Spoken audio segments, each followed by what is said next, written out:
Baik, karena sudah kurang 1 menit lagi dan partisipannya sudah 40 orang, langsung saja kita buka ya.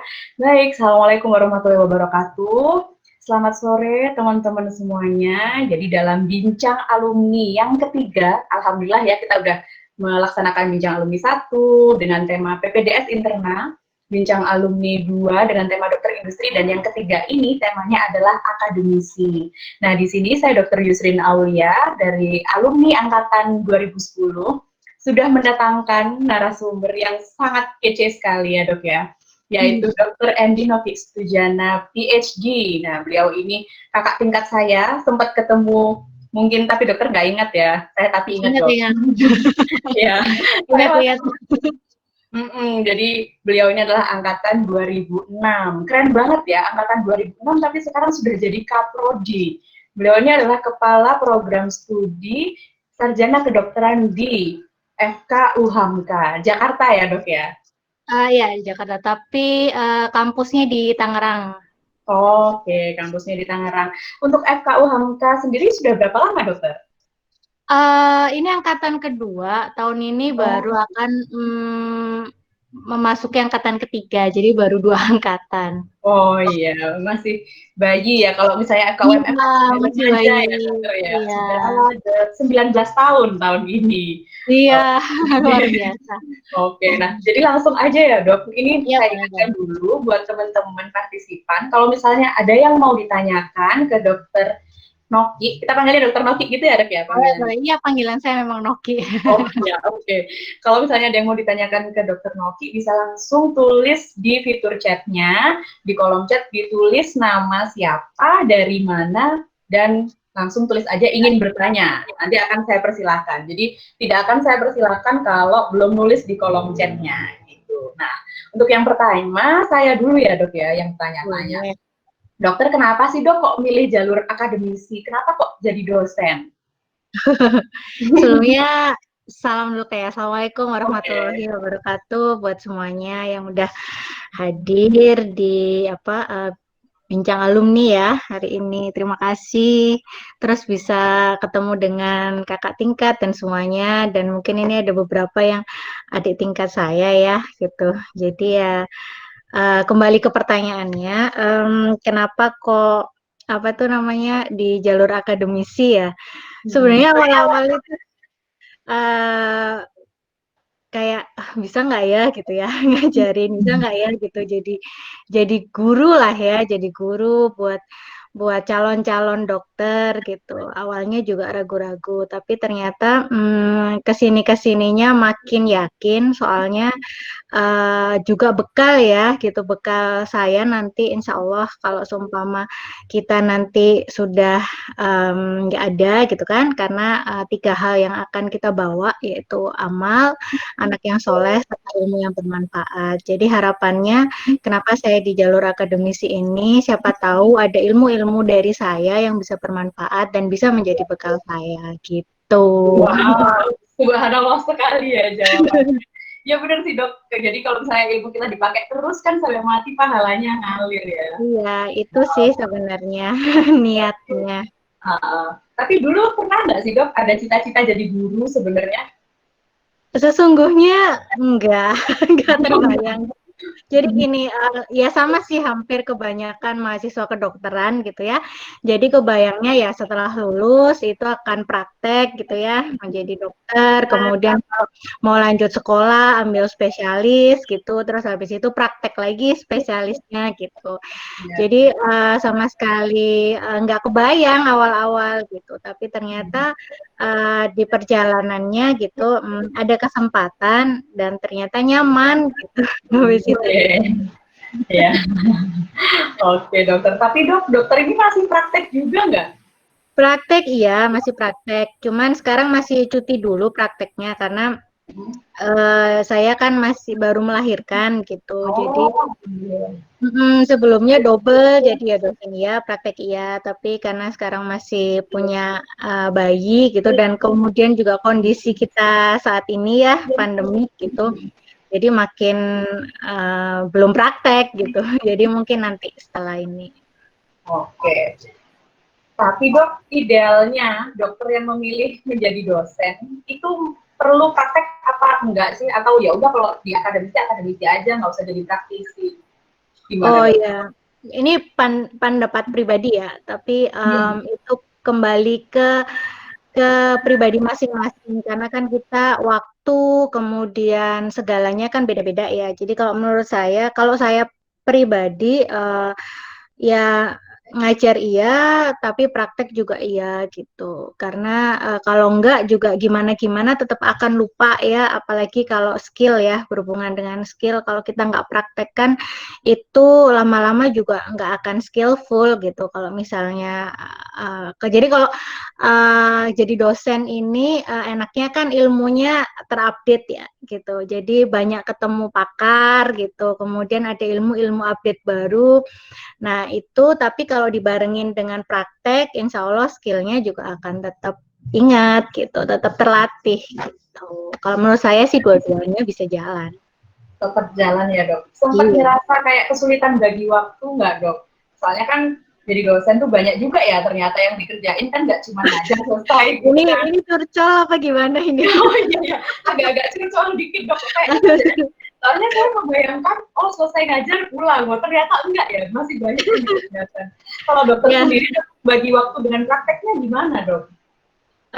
apalagi kita perempuan ya, kita membagi waktu untuk keluarga juga gitu ya. Eh, Tuh dokter apa ada yang komen curcol.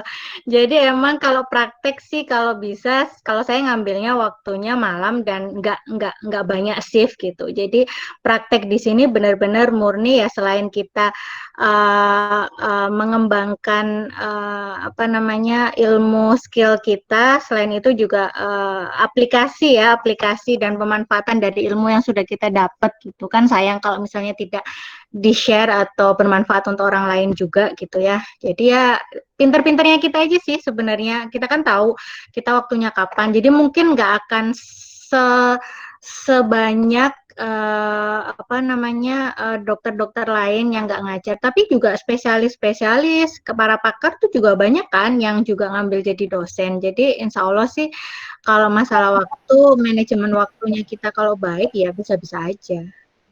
Ya, yang penting manajemen waktunya ya dok ya. Iya. Jangan sampai Dan keteteran. Nah, ini nih dok, apa sih yang disiapkan untuk menjadi dosen? disiapkan. Nah, jadi untuk misalnya training cara mengajar gitu-gitu atau gimana nggak sih dokter dulu atau ya udah tiba-tiba aja gitu? Jadi ini pengalaman pribadi aja kali ya gitu. Mungkin Ah, masing-masing beda. Kebetulan waktu saya bergabung di FKU Hamka gitu kan. Nah, ini kan baru ya FKU Hamka ini baru berdiri gitu. Kebetulan saya bergabung itu juga baru sekali FKU Hamka ini angkatan pertama. Nah, pada saat itu dekan kami atau fakultas dan universitas itu memfasilitasi yang namanya pekerti ya. Mungkin sama ya kalau di institusi lain. Jadi di sini tuh kan kita diajarin ya gimana cara mengajar yang baik, transfer ilmu, knowledge yang bagus, yang bisa satu frekuensi antara dosen sama mahasiswanya gitu ya. Nah, itu mau nggak mau ya memang kita harus belajar gitu. Dan ternyata juga ya walaupun otodidak ya gitu, cuman kalau misalnya terarah kan jauh lebih baik. Jadi kalau saya sih memang belajar gitu, belajar gimana kebetulan dapat kesempatan sih gitu. Ya kalau enggak, misalnya nggak dapat kesempatan, ya tanya-tanya aja sama senior gitu. Gimana sih cara ngajarin yang baik. Kalau misalnya sudah pernah di rumah sakit juga kan kadang ketemu sama adik-adik DM gitu ya, atau koas itu kan secara nggak langsung juga sudah otomatis jadi guru ya gitu. Iya. Tapi kalau yang perempuan-perempuan kan guru bagi anak-anak cie. ya, ya, ya. Oke. Nah, ini sudah ada yang bertanya nih. Wow. Assalamualaikum dok, perkenalkan saya Najla. Alhamdulillah tahun ini maba UGM. Wow. Ada maba UGM juga. Izin bertanya, dokter, kira-kira apa ya yang sebaiknya Najla persiapkan untuk menjadi dokter spesialis plus dosen? Wah, ini dia masih maba tapi pikirannya sudah visioner sekali ya dok ya. Iya, Keren ya banget. bagus bagus. Jadi kalau dokter spesialis dan dosen juga, itu apa sih dok yang harus dipersiapkan? Pertama lulus dulu ya, jelas gitu. Jadi gini, enggak, biasanya kan kalau kita itu kan sekarang udah blok ya, saya suka suka, suka menjelaskan ke mahasiswa saya kayak seperti ini. Jadi sekarang kan kita itu sistemnya PBL ya, sistem PBL itu kan sistem blok, sistem di mana yang kita itu sebenarnya jauh lebih tergambarkan, kita itu, tertariknya kemana kalau misalnya, nanti mau lanjut ke jenjang spesialis gitu ya. Nah, ketika di situ tuh dulu kalau zaman saya itu kan masih belum PBL ya, masih konvensional. Kita itu mulai terarah terarah passion-nya gitu ya, sukanya di mana itu biasanya ini mungkin hanya saya atau bisa masing-masing berbeda. Kalau saya itu merasanya ketika di koas gitu ya, ketika udah klinik, masa klinis itu baru kayak tahu oh ini passion saya di sini loh gitu. Baru di situ tuh kayak kalau misalnya pengen lanjut ambil spesialis kita lebih mendalamin keilmuan itu gitu. Nah, sekarang kalau misalnya sistem PBL ini sebenarnya sudah bisa kelihatan gitu, passionnya di mana, sukanya di mana.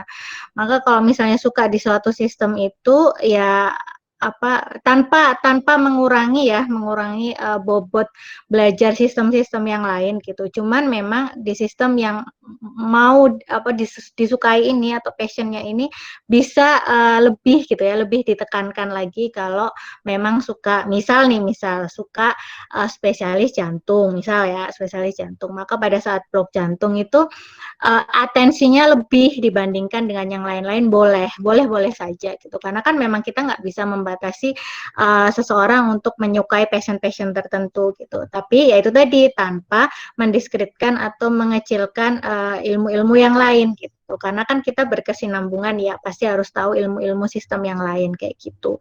Nah setelah itu harus punya timetable diri sendiri maksudnya jadi saya harus lulus SKAT segini, harus tepat waktu. Jadi saya harus belajarnya begini. Kemudian mengejar kalau mau spesialis, karena kan spesialis juga ada ketentuan umur juga. Jadi sudah harus punya visi misi ke depan. Ini 4 tahun pertama mau ngapain, kemudian mau apa. Jadi kalau sudah terarah gitu mungkin insya Allah akan lebih baik karena planningnya lebih baik ya. Gitu. Dan kalau mau jadi dosen, ya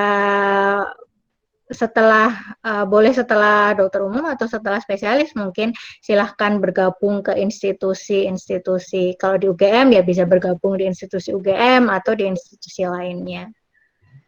Seperti itu. Oke, udah terjawab ya, Najla. Jadi ya emang harus disiapkan dua-duanya ya, dokter ya. Iya. Sesuai Sambil dengan jalan bisa lah insya Allah. yes. Keren banget masih maba udah visioner.